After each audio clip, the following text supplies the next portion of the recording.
안녕하세요. 자스민TV에 오신 걸 환영합니다. 마음에 드시면 좋아요, 구독 부탁드릴게요. 왜 이렇게 어색하지?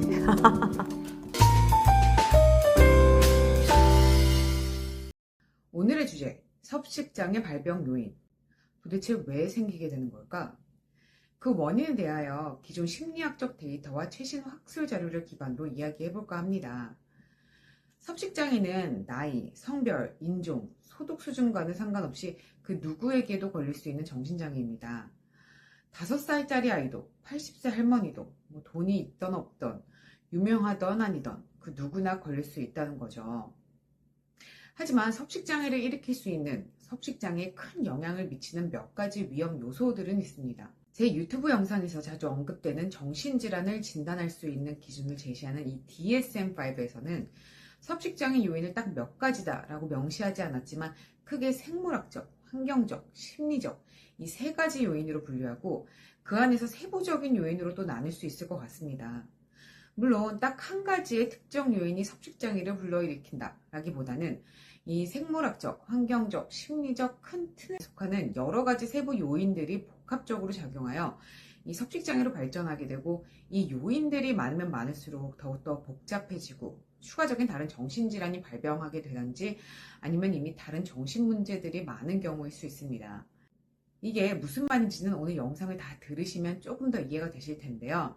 대부분의 사람들은 섭식장애의 원인이 단순히 살을 빼고 싶어서 살 빼다가 그렇게 됐다고 생각합니다.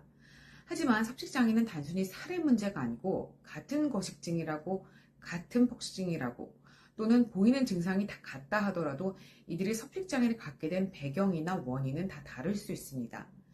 그래서 오늘은 섭식장애가 생기게 되는 가능한 모든 원인들에 대해 전체적으로 가볍게 이야기를 하고 이 생물학적, 환경적, 심리적 요소는 각자 따로 더 디테일하게 설명을 하려고 합니다. 우선 첫 번째, 생물학적 요인으로는 유전, 즉 가족력, 아니면 호르몬이나 신경 전달 물질의 문제, 대사 질환이나 대사 이상이 있을 경우 이것이 섭식장애의 원인이 된 것을 말합니다.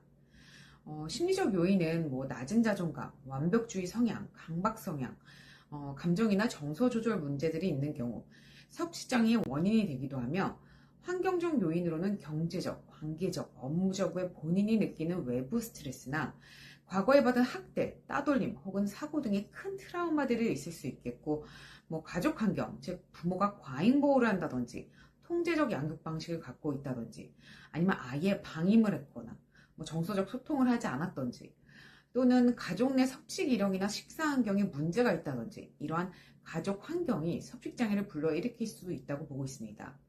또 타인과 비교하는 사회적 압박과 외모지상주의적인 사회적 문화, 다이어트를 장려하고 비현실적인 몸매와 외모를 조성하며 타인과의 끊임없는 비교를 조성하는 이 SNS와 미디어의 영향, 이런 것들이 환경적 요인이 될 수 있겠죠.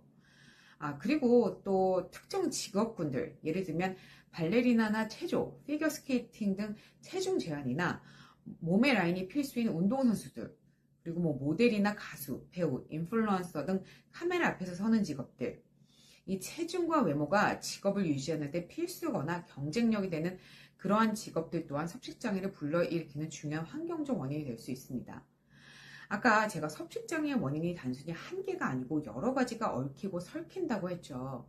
그게 무슨 말이냐면 모든 발레리나가 혹은 모든 모델이 섭식장애가 걸리지 않고 또 극심한 다이어트를 한 모든 다이어터들이 섭식장애가 걸리지 않죠. 내가 발레리나야. 우선 직업적 요소 하나 있죠. 그런데 엄마가 거식증이 있어서 나이가 어렸을 때부터 마른 것에 체중의 과잉 통제를 했어. 엄마의 유전 가능성 2번째, 그리고 이 과잉 통제, 양육 방식 3번째 원인. 거기에 내가 엄마의 과잉 통제로 자존감이 떨어져 있고 4번째 원인. 그래서 초등학교 때 아이들과 잘 어울리지 못해 따돌림을 당했어. 5번째 요인. 이런 식으로 나는 발레리나여서 40kg를 유지해야 되다 보니 거식증이 생겼어가 아니고 여러 가지 이러한 다른 요인들이 있을 수 있다는 겁니다. 이러한 경우 내가 단순히 발레리나를 그만둔다고 해서 섭식장애가 없어지지 않겠죠. 그래서 내가 섭식장애가 걸리게 된 원인이 무엇일까? 자신을 탐색하고 원인 가능성들을 알아야 이로 인해 생긴 섭식장애와 다른 정신 문제들을 해결할 수 있습니다. 자신을 알려고 노력하는 것, 그 자체가 치유의 시작이고 아는 자가 병을 이긴다라는 말이 있습니다. 정신적인 부분도 마찬가지겠죠. 섭식장애를 갖고 있으신 분들, 지금 상황만 탓하지 마시고 누군가의 위로만 바라지 마시고 뭐 내일 무너질 수도 있지만 오늘은 굳게 마음 먹고 그래, 내가 섭식장애가 걸리게 된 원인들은 뭐가 있을까?